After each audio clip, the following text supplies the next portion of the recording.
क्या बात है, क्या बात है।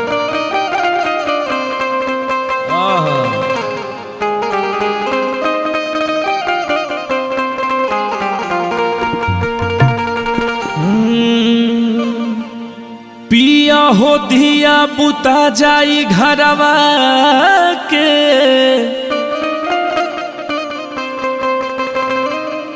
जौनी तू रह खाली पिया ही के फेर में।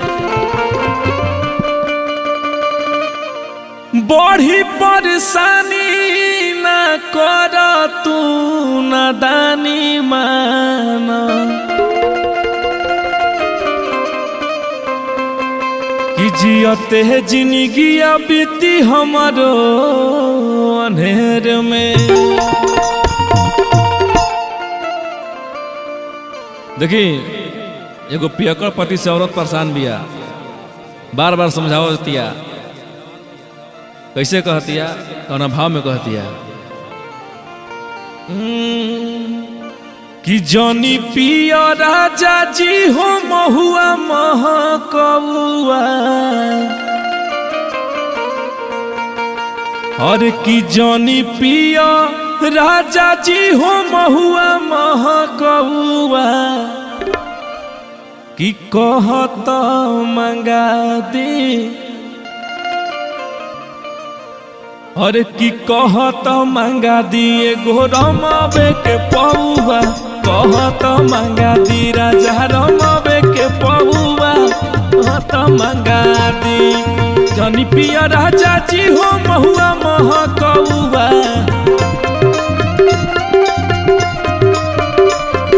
जनी पिया राजा जी हो महुआ महकौआ, कहत मंगा दिए गो रमावे के पौआ, कहत मंगा दिए गो रमावे के पौआ, कहत मंगा दी।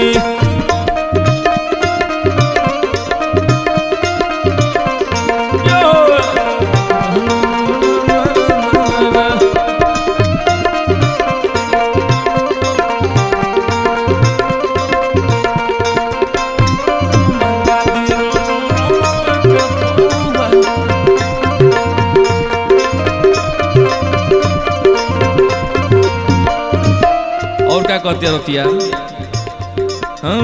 दू नंबर के दारू पी के कितना लोग मरता,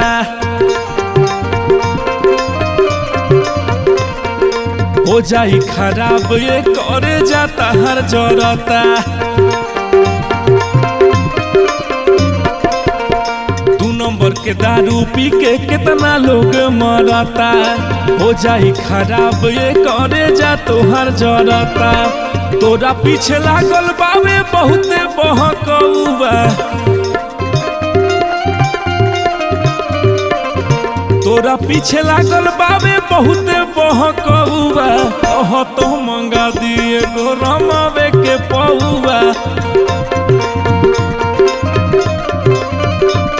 कहत मंगा दी राजा रमावे के पौआ।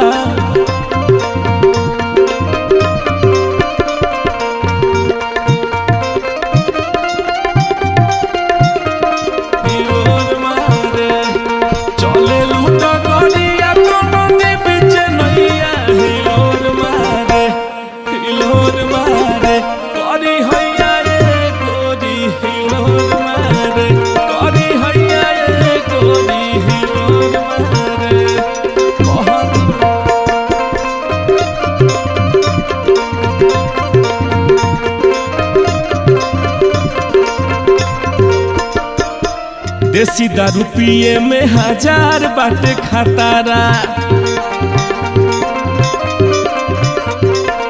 केतना के बेटा मरल केतना के भातारा।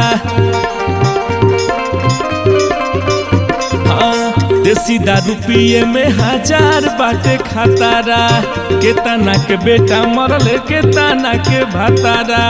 महंगा चीज मा जाती ही सजा सतौआ,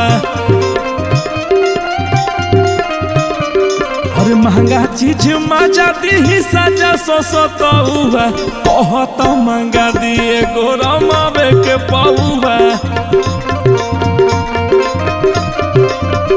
अरे कहत मंगा दी राजा रमवे के पौआ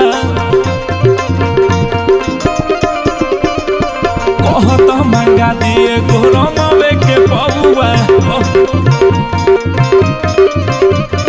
कहत मंगा दी राजा रमवे के पौआ कहत मंगा दी राजा रमवे के पौआ कहत मंगा दी।